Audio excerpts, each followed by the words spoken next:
This ain't your average healing chat. It's healing through conversations with me, Loveli Brown. Real talk, deep healing, zero fluff. Hey guys, so this is Lovely with Lovely Esteem, and welcome back to the Healing Through Conversations podcast. You guys know me. Really, I do podcasts, either solo podcasts or I do podcasts with guests that I meet in my field. But today I get to do a podcast with my sister girlfriends, people who mean something to me. We talk about life. We kind of go through life together. We are each other's support in different ways. And I think that when you are talking about what aging looks like, dating looks like, being married, work, what it looks like to not only survive but thrive in your life, your girlfriends are like the people that you lean on and you talk to the most with. We check each other and we also lift each other up. And for me, that is so huge because I don't always make friends easy, but once you imprint on me, you're there and now you're stuck with my crazy. And I like my girls because we are all a special kind of weird. So I want to introduce you to my beautiful girlfriend, Nicole. We met each other in high school. And I want to introduce you to my beautiful girlfriend Tia. We met each other in life and we met through Nicole. But I'm just like, it doesn't feel like, it feels like she's been here forever and she might be tired of being here, but she's stuck. So that's the way it is. So ladies, thank you so much for being on the podcast. Can you introduce yourself a little bit, please? Nicole, start. Hi, my name is Nicole. My social media tag is Darling Nikki the Artist because I go by Nikki and I'm a Prince fan and he had a song Darling Nikki and I'm an artist. So Darling Nikki the Artist. I work in multiple mediums. My primary visual art medium, I would say I'm more of a painter, but I dabble in ceramics, uh, wire wrap and beaded jewelry. I also am a seamstress. I do custom gowns for proms and bridal parties and such. And I'm also like a cosplay geek, so I make my costumes for my um different cons I go to. So And that's Tia. me. Hi, I am Tia. Well, you can kind of see my whole name at the bottom of my screen, but I'm Tia, and my business title is Perspectives by Tia because I try to take a different perspective when I do my photography, and I also love to draw with pen and ink, and I love to paint with gouache and watercolor. I'm starting to dabble in a little bit of wood burning and using like making earrings out of wood burning or like acrylic paint. And I'm an art teacher for children with special needs. And I like to dress up. Like Nicole got me into cosplay. So I also enjoy a little bit of cosplay. I also make jewelry. I made this piece around my neck and a little bit of her earrings, some of her earrings. And I love nature. I love to be out and enjoy the beauty of creation. And that is all. That is not all y'all, but and y'all know me. I like fashion, mental health. I love my girlfriends. I am committed to making sure that our relationships stay um updated. I think that as we become more independent adults, a lot of the times we kind of lose friendships that we can sometimes mature out of, or life takes us out of each other's space. But I will say that one thing that we all have tried to do throughout the year and the years that we've known each other, and particularly the last like 3 years per se, we've like tried to make sure that we meet up with each other a couple of times a year in person and or talk on the phone or stay connected through our reels that we keep sending each other on social media to make sure that we know that we that each other know that we're present, because life can just pull you in so many different ways. And I love that we have open communication and we try to talk to each other and try to be as honest as we can, but as supportive as we can. And today we're going to be talking about communication, healing, building healthy relationships.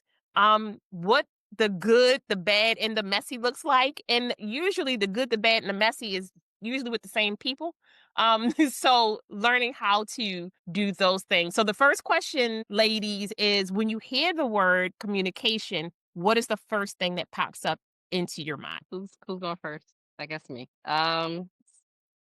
Sometimes people maybe saying the same words but speaking a different language, if that makes any sense.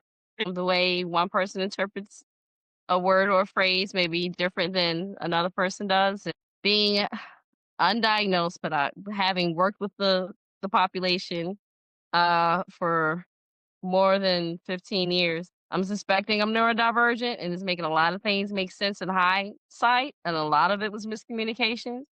Um, I'm very literal. I say exactly what I mean, and sometimes people infer another meaning onto the words that I say other than listening to the exact words that I say. And that's been a struggle in my social, primarily like at work too. People who know me, know I'm saying what I mean. But other people in social situations where they don't know me very well, sometimes there's a misunderstanding because they think there's additional context to the words that I'm saying other than what I'm literally saying. If that makes any sense.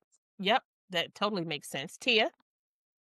I would say I'm very much like Nicole, where I say what I mean what I say. So a lot of times, especially guys, I notice think that you mean something when you say one thing, they think you mean another thing, and it's like, nah, I mean exactly this.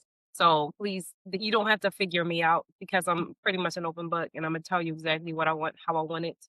And so just communication for me is from me is pretty straightforward, and I'm pretty honest. And if I'm not being honest, my face is gonna show it. So and so my body language is definitely keeps me on. But I realize that that not everybody communicates the same way. And so so it's just it becomes difficult. It becomes a barrier between you and another person because of maybe your upbringing and your background, and it's a little bit troubling sometimes. No, I agree with both of you. And whenever I hear, especially in the last like 5 years of my life, when I think about communication, I both of you guys like hit it. I think about being bilingual, right? You have all of these different friendships, and we all speak different languages based off of how we were raised or the our hobbies and how the things that we're interested in. It's like if Nicole and I will talk about a TikTok reference in cackle, and Tia be like, "What are you guys talking about?" And then, but if Nicole and Tia can talk about movies and art, and I might not get it all the time, and I think that that's like a perfect friendship because then you get to learn from each other. You get to hear stories. You get to you get to connect in a way that then builds the language that you all speak together. It's like I can stand across a room and kind of look at their faces and tell if they're having a good time or not. None of us do well with RBF. We really, if we're hungry, bad luck. Um, if our feet hurt, bad luck, bad luck.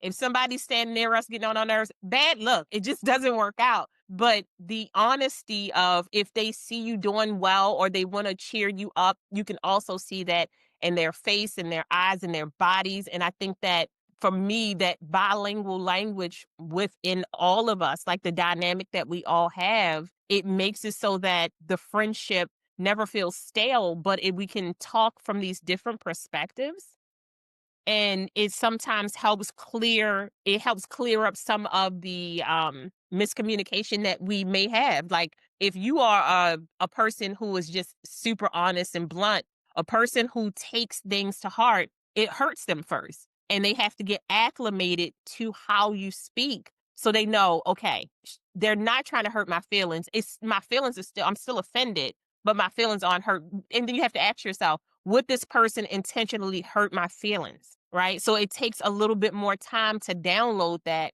versus I'm the kind of person where you have to be super honest with me because if you say stuff like, oh, it looks cute, I'm like, you lying. Like now I'll call you out because I'm like, don't tell me it looks nice if it's trash. Don't do that to me. Like that's not the kind of friendship that I have.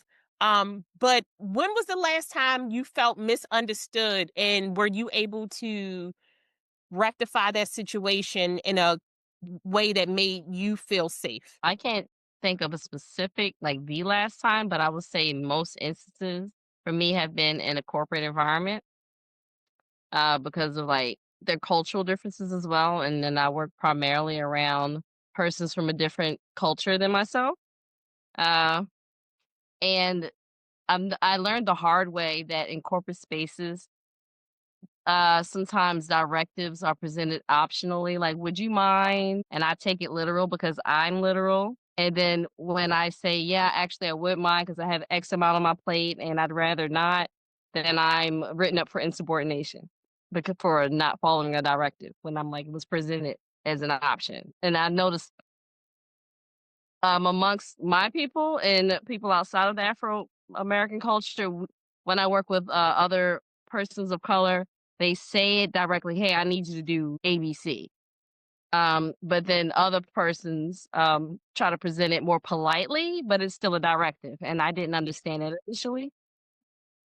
So that's been my main thing, and like the just acclimating to the different means of communication in the corporate spaces Yeah, that are. corporate space language is different. Corporate space language is Yeah, different. a lot of See, impressive. Tia? Yeah.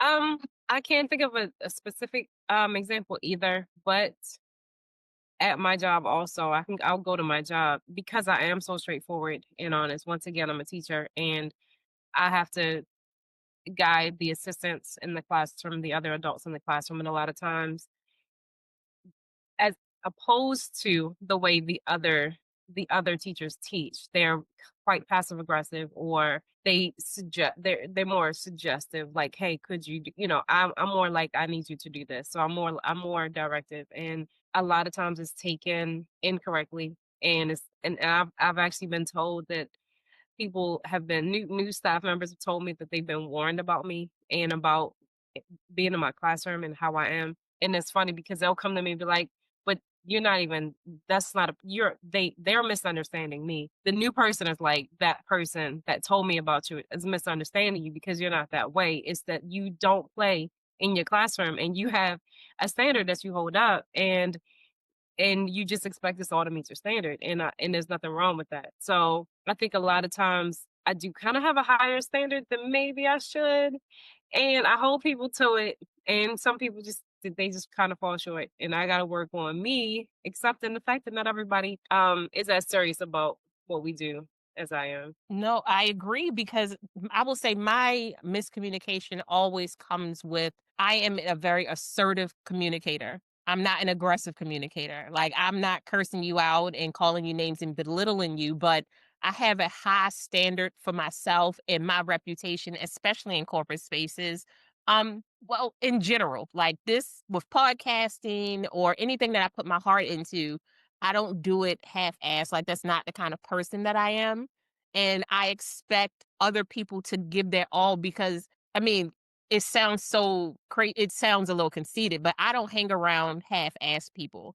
Like all the people that I'm around is because they make me better.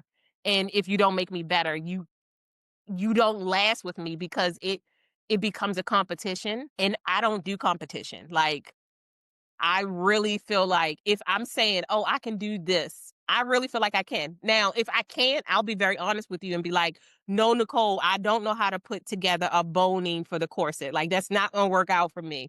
But if you do this part for me, I will make sure that the rest of it is great. I will pull my part where I can, or I can do these extra things." And I'm not embarrassed about that. Where when I was younger, I didn't communicate well because shame and guilt made you embarrassed about the things that you may not do well. And when you asked, you weren't given constructive criticism, you were criticized. So then you stop asking and then you failed too many times because you were trying to get the right answer. Or maybe a lot of the times I had to realize as an adult, some of the teachers that we were asking for help probably couldn't do it either.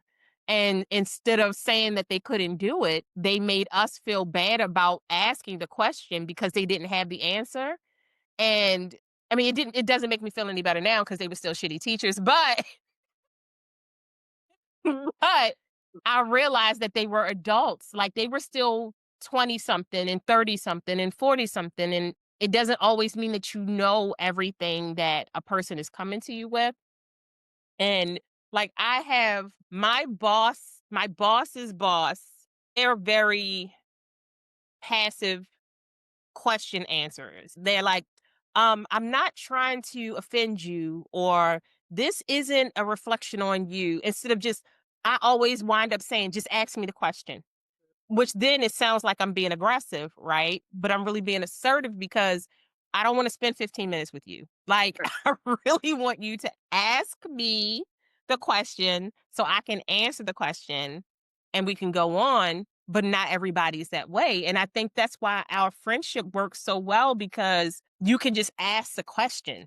Just ask the question or just tell me your opinion, and if I agree with it, okay, cool, but if I don't, okay, cool. What can we do to like come to a medium where your side works well for you and it works well for me, and then we work it out, you know? And I think like the Met Gala, we did so y'all, we were so good. We were Mhm. I am still flying high because we all had a good time. I wish we had food. But even though without having the food at the event, I think the fact that we got to sit down with each other, even though it was late and like eat food and laugh and talk, it was like a different scene for all three of us together. Cause I'm an early bird. Mhm. Early bird. But even with the Met Gala and the making the costumes, we all have different styles, but somehow we still all wind up looking so cohesive. And it didn't feel like any for me, let me say I statement. I didn't feel like I was put in a position where if I didn't show up exactly the way it was explained, then I would be like talked about or shunned. I didn't feel like that way at all. It was like I want you to feel comfortable with this is the idea, make it your own. How did you guys feel about the Met Gala and how it turned out and the way we communicated through that? So that initially, that was exactly my idea when I was doing the concept designs for our garments was to use the concept but modify to each of our personalities and fashion styles. So that also is why after I made the main base of the garments based on how I know your fashion sense, I then passed it on to each of you to personalize it with your embellishments so we can each feel like ourselves, but appear as a unit in my fashion line. And I think it really worked out. It really worked out really well this year, definitely. Yeah, Yeah. I think this is the best of the years I've been attending so far as what I produce. Hopefully, next year I'll get invited.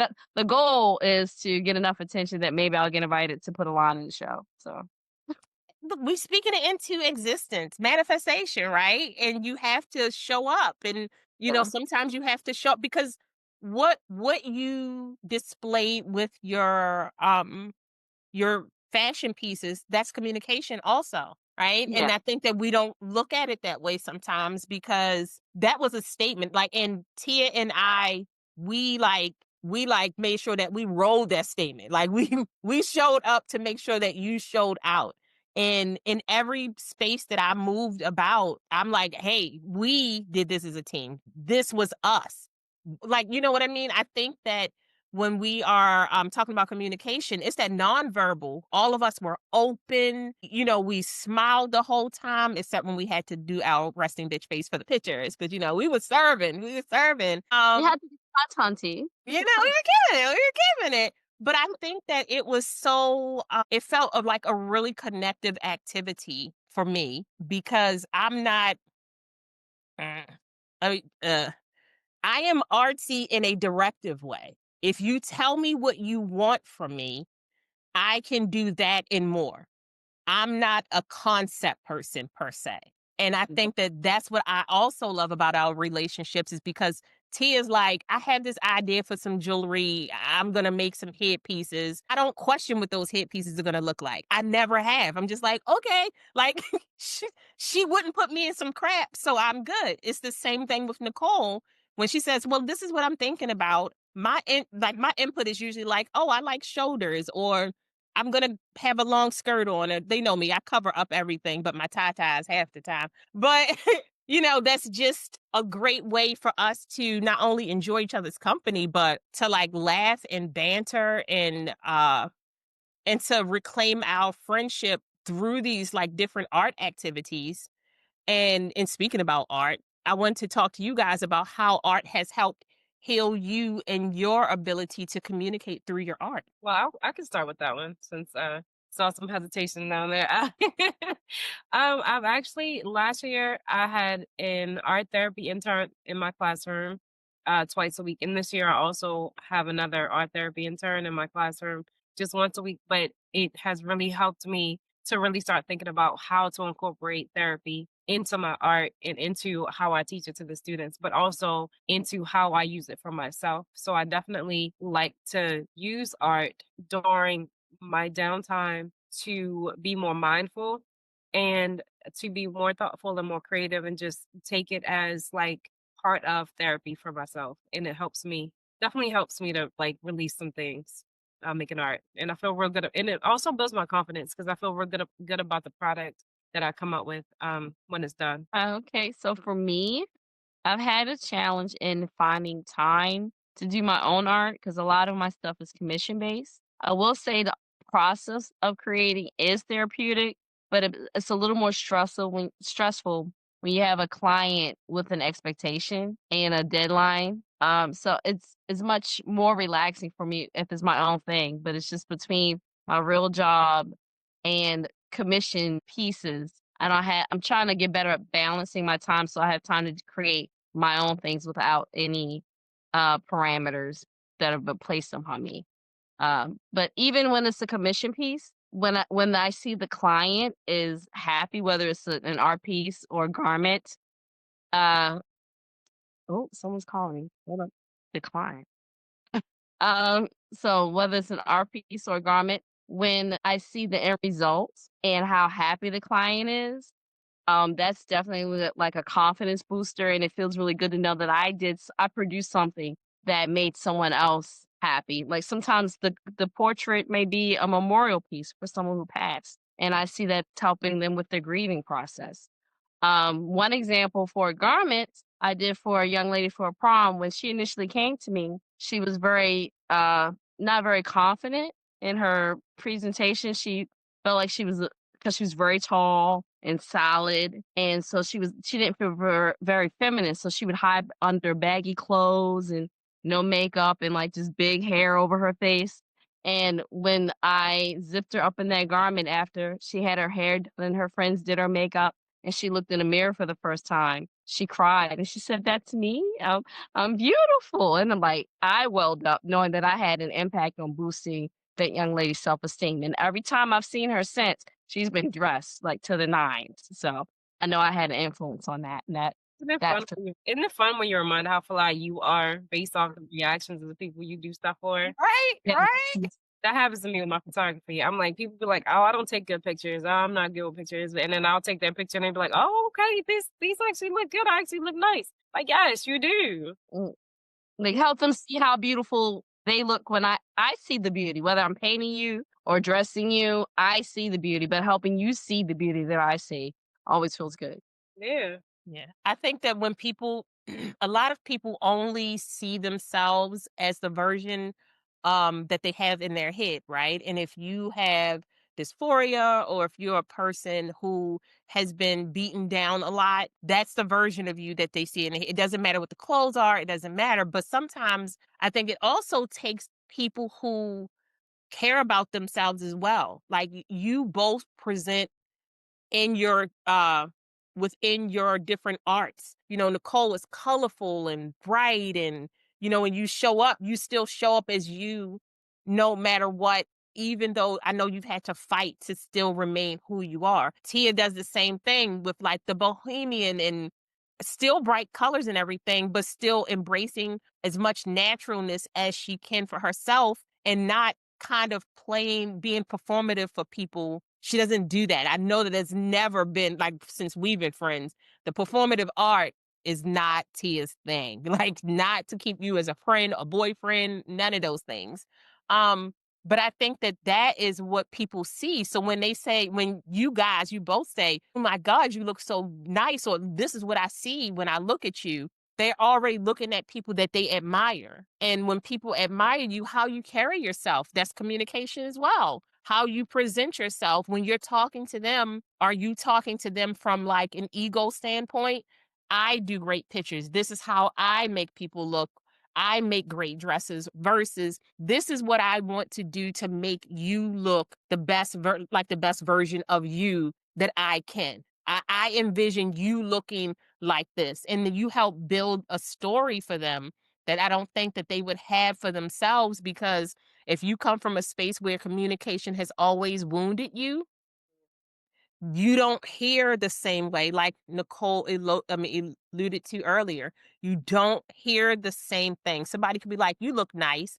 And if you're used to you look nice, but that's what you hear after that statement, which then throws you completely off. I was raised by my mom and my uncle, and my uncle he was so gay. It was so fabulous. I mean, furs, rhinestones, sequins, bad foundation. Oh, I wish he was alive to see foundation that match black people's skin.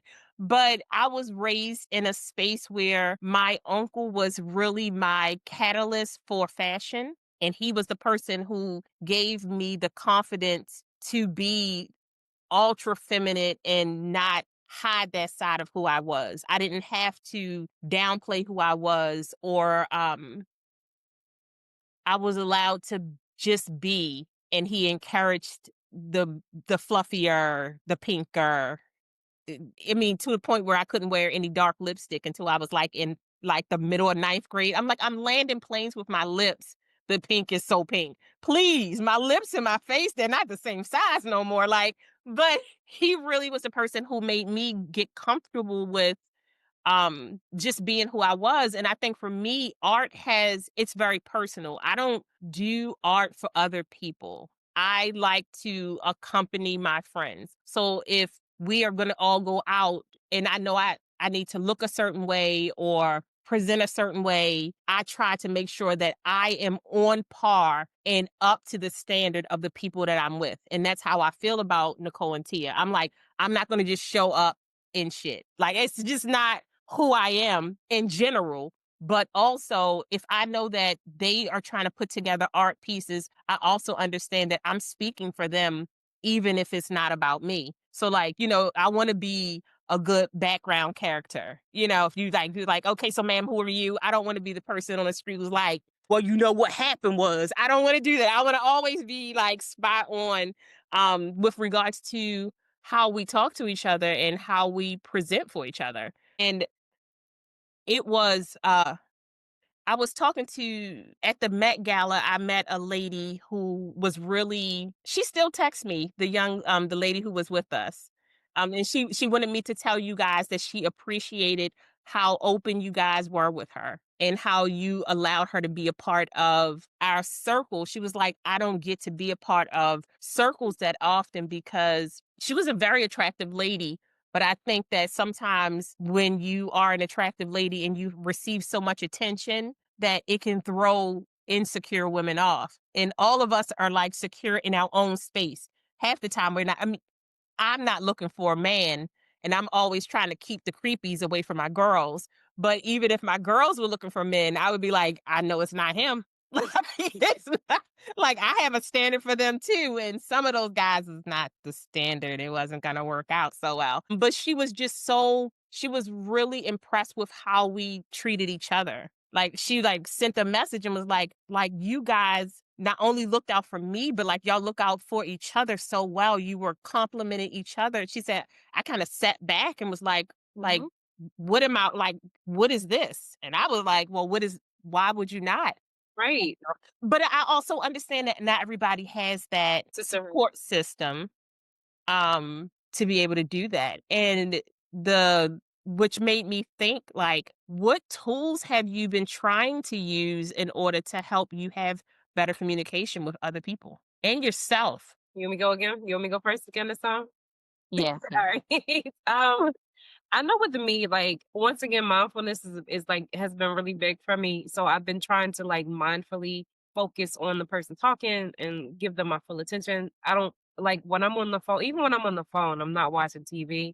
I'm not doing it. I may scroll Instagram. I'm sorry, but I gotta be a little bit busy with my fingers. But for the most part, I try to give my undivided attention so that people understand that really there to support them, even if it's just my daughter driving home from work or from school and she need to fuss at whatever car is in front of her doing whatever.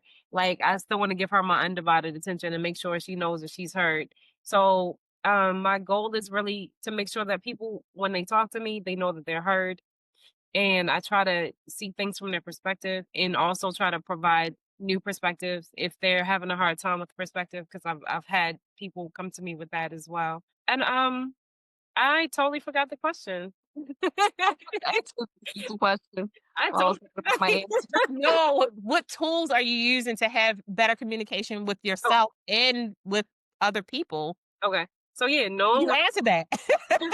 but also in addition, knowing, like, searching myself and knowing what I'm willing to accept, what I want, and knowing what I wanna put forward put out as representation for myself, and also, once again, just really listening to other people. Uh, all right, I guess it's my turn. Yep. Um, so in person interactions, I try to consciously be aware of making eye contact so people realize that I am listening.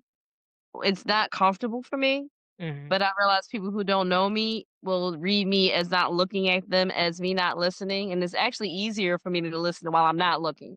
Because while I'm looking, I'm really thinking about looking. But that's one thing I've been actively trying to do is make meaningful eye contact with when talking to people in person, especially people who don't know me very well to realize that I am listening if my eyes wander. I'm a little guilty of not being as mindful as Tia when I'm on the phone because I just have to be, my hands have to be doing something. So I'm usually multitasking when I'm on the phone, and she gets on me about that. But I'm trying to be better about that. But just sitting still is kind of like hard for me. I actually will zone off and go into my inner mind if I'm not doing something tangible. Um, but I'm trying to work on finding that balance. Um, yeah. So did I answer the question? No, yeah. I think for me, it's definitely mindfulness and being present. Mhm. Um, because I am a multitasker. Like, I can guarantee you that if I'm on the phone with you, I've cooked food, did some clothes, may have gone to the bathroom. I could be editing a podcast. It could be so many things that's happening at the same time. But I think for me, especially growing up, I had to really learn how to like barrel into myself because it was always negative noise happening around. And when that negative noise, and to try to negate that, I learned how to multitask. I could study and listen to music, or I would have the TV as a background bestie friend. So that way I would be able to like tune out other noise that was coming in. So now as an adult, that is absolutely still my I mean, I could be praying, hardcore praying, and still be having, like, music bumping in the back or meditating, but that's for me, quiet doesn't always, mean that I'm peaceful. Sometimes I can be quiet and everything is peaceful, but other times that extra spirit that I need is in that song, or it's in me sitting down and, being more present with myself. Like, in the mornings, I do my makeup and I take quite a bit of time. I get up to take quite a bit of time to do my makeup because that's my meditation time where I get to tell myself and prepare myself for the day. Like, you've done such a good job today. Thank you, body, for waking up. Thank you, spirit, for waking up. Thank you, ancestors, all those things. But then really to hone in on me. What, how am I feeling this morning? Get my attitude in check before I get in my car and want to parkour people off the like road because my road rage is crazy. Um, but also I've really started enjoying watching more people find joy because joy isn't everlasting. It's these little pockets of time where we get to like kind of wake up from the blackout and you're like, oh wow, like this is a beautiful sunset. Or again, like we did it, girls. We're at the place, and, but like we still got to walk to the casino. Like little things like that, but like finding the joy in friendship or finding the joy in a really good burger. Today is National Cheeseburger Day. But or even knowing little things like that. I think for me that has been really big with communication because I can really go into myself and spend hours, if not days, without communication.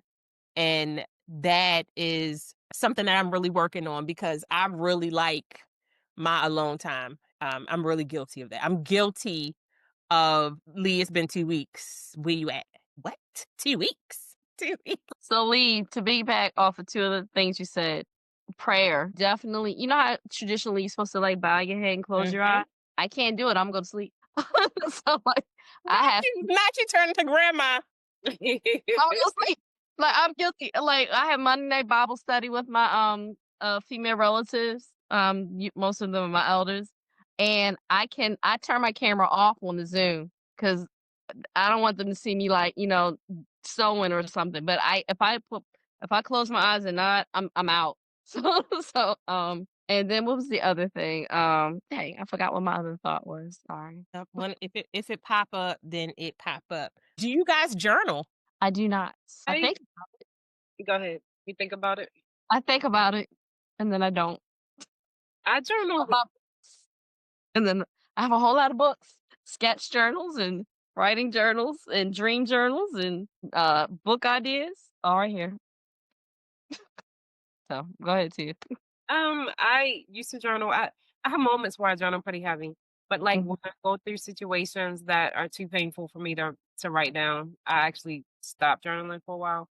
So yeah, so I journal sporadically, but at least, but I do have a calendar that I kind of write down things that I want to remember that I did that day, so that New Year's Eve I try to do a reflection and I go back through the year and I use the calendar as a point for reference because I forget, I forget things and I don't want to forget. So I at least do that, but I do want to get back into journaling.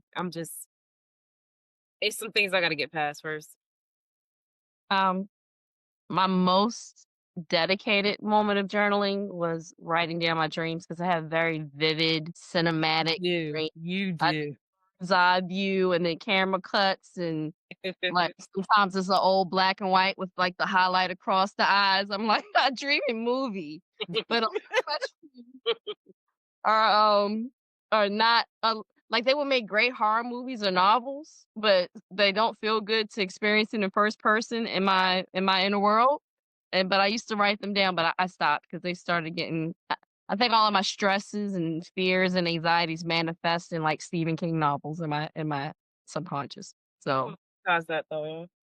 Yeah. huh? You can monetize all your stress and anxiety. I know, but that means I gotta dig into these uncomfortable feelings and analyze and break it apart. And I don't know if I feel like delving into that Yeah. right now. So, Yeah, and that could be deep. Nicole has definitely left a message for me at like 3 in the morning and like be like, listen, listen, listen. I gotta get it out while I remember. And that's why I'm sending it to you in a memo. First off, she'd be like, listen to it when you wake up. Ma'am, that's all I got. I'm definitely going to so listen to if what I I don't wake do up. it right in the moment, I'm gonna forget it. That's And gonna think. And I don't blame you. I'm like, for me, I don't journal as well as I should, but I do daily videos all the time that I don't upload. Yeah. Like a lot of my journaling is through either vlogging or videos that I might say, this is just a reminder that you did blah, blah, blah, or don't forget this, or this really got on your nerves. And I do that a lot instead of writing down. But I think that my favorite medium is just video for the most part, which also I think it helps me later kind of look back, like Tia, it helps me look back at what was going on with me in real time. I've learned a lot of one of the things that I love to do is mirroring exercises where you look yourself in the eye and you talk in your eyes and you talk to yourself. You talk to your soul to help you really be more present and mindful. And a lot of the times I do that in prayer, right? I say my prayers, but I really like look at myself in the mirror to make sure I get the message. Because sometimes you can just be like, now I lay me down and sleep, I pray to the Lord. And you just do it because that's what you do versus really meaning it. And I have a great life even in the turmoil that happens. So I try not to forget that. I try to make sure that I record those things because it's like if should like I love content creating. Am I a great content creator? No, not at all. Did you remember that?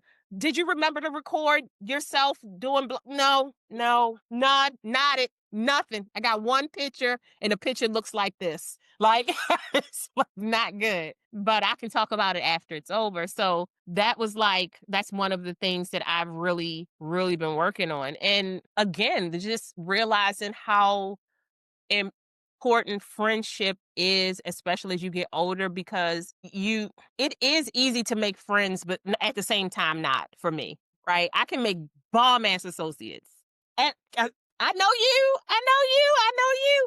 But people who I want to pet my dog and talk to my grandbaby and come into my house, that is not something that I take lightly because for me, friendship is what helps me negate the you should have done better by me. It's like if they're your friend, you give them humanity, you give them grace and patience. Like for me, friendship is higher a lot of the times than like boyfriend, girlfriend. Like we go together bad. We not we are as intimate in our platonic relationships as possible. So that's why it means so much to me to be able to build great communication with you guys and to have all of us have our own interests, but all of us respect each other interests, which is huge because so many people, I'm like, if we all say, oh, we're going to wear pink, one is not the same shade. Not the same shape. It's like all of these different things that we throw into it, but it's the appreciation of the try and the tribe. And I think that to me is like where great communication, especially in friendship goes. We haven't even talked about like partnership because that's different. Ain't figured that one out yet. That's that's a little different. Still, and I've been with my husband for almost 37 years, and I'm still just learning really in the last 7 or 8 years how to have better communication in love because I think that for years I thought that love meant service. And if I couldn't provide a service that I love just didn't seem like it was a thing. But in realizing that you are allowed to be loved without service, that was like a huge revelation for me in therapy. I was like, what are you talking about? Like just loving me because you know me? The fuck? You're not my mama, you know?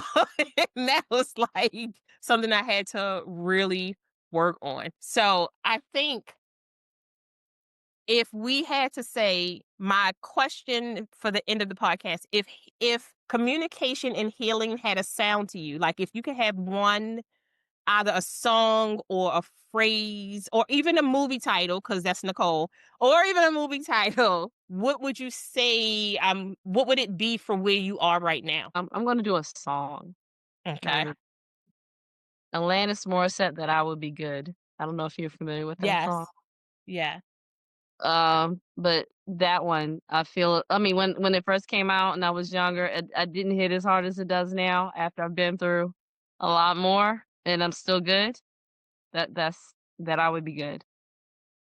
So, All right. For me, there's something one of the ministers at my church, he's no longer a minister at my church, but he was, and he was a friend, he's a good friend of mine. And it stuck with me. He's also a therapist. So something he said stuck with me. And the statement, the quote is always assume positive intent. So a lot of times I know, especially on social media, people are so quick to jump to be offended about something that somebody said, whether it was about them or not. And when it's your friend, someone you love dearly, like instead of assuming that the person is trying to offend you or hurt you, assume first positive intent and maybe that it was mistaken, you know. So I really try to live by that. Like I try not I do get offended, but I try my best to not get offended first and to assume that the person was trying their best to do their best and they were not trying to hurt me. And so I think that's a very big key to good communication. um, Yeah. I Yeah. definitely have noticed some growth in that area for you from my personal experience with you, that you're very mindful, um, with that. Thank you. I love it. I love it. For me, mine's is Brighter Day by Kirk Franklin because it's a little bit hood. It's a whole lot church. And it's upbeat. And I love the call and response at the end of the song because I'm like, I'll be riding down the road and I'll be singing the whole song and then get to Brighter Day and I'll be like, it's gonna be like now I gotta like fix my makeup, get myself together. But like that's one of those songs for me where if I am like if I leave this house and I'm still trying to figure out what's happening, be it perimenopause, be it that it's a Tuesday. I don't know. Like sometimes I just wake up on the wrong side of the bed and the right side of the bed at the same time. But I will turn on like Brighter Day or I'll turn on it's a song called Rain by Sunday Service. And they just redid SWV's version of Rain, but they made it into a gospel song. And it's just such a very uplifting jovial way to look at your spirituality and riding down the road and I still get to have it on 100 and I still get to sing at the top of my lungs, but I'm so interested in adult joy right now. I'm into whatever makes you happy. If Kool-Aid in your wine, do it. All right? All right? Putting on change your earrings. l- Get in some food. I was eating Look, food makes me happy. I don't care what y'all say, like, a good meal. Hallelujah. I've Hallelujah.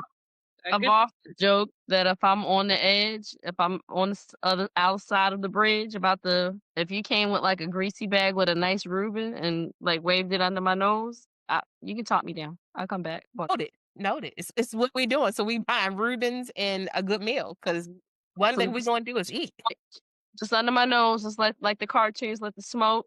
Yeah, I'll stay for food.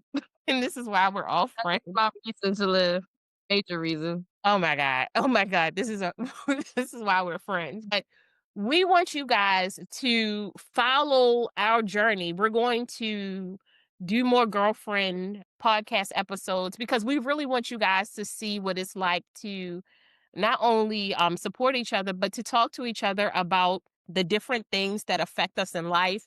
We all have different lives and different situations that have either affected us or changed our point of view or make us happy and we find joy. And I think that in talking about all of these things in a very open, honest way and being supportive and creating safe spaces for women who look like us, especially in these times, to talk about the things that not only make us happy, but that make us sad or we're frustrated or angry or rage out. It's definitely needed. And I think the best way that you can do that is with your girls because they got your back. I mean, we're not ride or dies. We all have questions. We're never gonna just get in the car. But we damn sure gonna support you guys. So I love you both. Thank you so much for being on the podcast. And we will see you guys again soon. Bye. Bye. Love you too, Lee. Love you too. Bye. Thank you so much for joining us. We hope you found some healing, connection, and joy. Until next time, bye, loves.